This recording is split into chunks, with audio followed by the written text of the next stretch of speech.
AP దేవాదాయ శాఖ సహాయ కమిషనర్ శాంతి నివాసంలో ఏసీబీ సోదాలు చేపట్టింది. తాడేపల్లిలోని 4 చోట్ల ఏకకాలంలో తనిఖీలు జరిగాయి. ఆదాయానికి మించి ఆస్తులు పోగేసినట్లు గుర్తించారు ఏసీబీ అధికారులు. శాంతిని అరెస్టు చేసి ఏసీబీ కోర్టులో ప్రవేశపెట్టారు.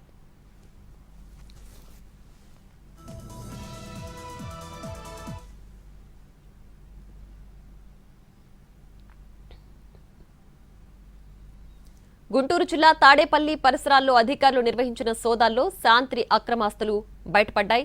శాంతిని అరెస్ట్ చేసి విజయవాడలోని ఏసీబీ కోర్టులో జడ్జి ఎదుట హాజరుపరిచారు. కోర్టు ఈ నెల 21 వరకు రిమాండ్ విధించడంతో ఆమెను విజయవాడ జైలుకు తరలించారు.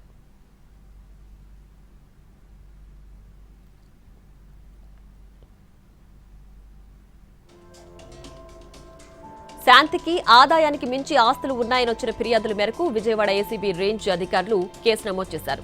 గుంటూరు జిల్లా తాడేపల్లి, ఉండవల్లిలోని 4 ప్రాంతాల్లో ఏకకాలంలో తనిఖీలు చేశారు. తాడేపల్లిలోని నివాసంతో పాటు తల్లికి చెందిన దుస్తుల దుకాణం, చెల్లెలి ఇంట్లో సోదాలు నిర్వహించారు. ఆమె 2020లో దేవాదాయ శాఖలో ప్రవేశించారు. కూటమి ప్రభుత్వం వచ్చిన తర్వాత అందిన ఫిర్యాదుల మేరకు సస్పెండ్ చేశారు. గత నెలలో ప్రభుత్వం ఆమెపై సస్పెన్షన్ను తొలగించింది. ప్రస్తుతం పోస్టింగ్ కోసం ఎదురుచూస్తున్నారు. ఆమెకు విశాఖపట్నం, తాడేపల్లిలోని ఖరీదైన ప్రాంతాల్లో ఫ్లాట్, విల్లా ఉన్నాయని తనిఖీల్లో తేల్చారు అధికారులు. శాంతి పేరున ఉన్న తాడేపల్లిలోని విల్లా, విశాఖపట్నంలోని ఫ్లాట్ను తనఖా పెట్టి రుణం తీసుకున్నారు. బ్యాంకులో ఉన్న దస్తావేజులను ఏసీబీ అధికారులు తీసుకున్నారు. ప్రస్తుతం ఆమె ఉంటున్న తాడేపల్లిలోని మండువా ఇల్లు ఆమె అత్తగారి పేరున ఉన్నట్లు గుర్తించారు. తాను హైదరాబాద్లో 2వ వివాహం చేసుకున్నట్లు ఏసీబీ అధికారుల విచారణలో ఆమె వెల్లడించారు. ఈ ఇంటి దస్తావేజును కూడా అధికారులు పరిశీలిస్తున్నారు. అది ఎప్పుడు కొన్నారన్న వివరాలను పరిశీలిస్తున్నారు.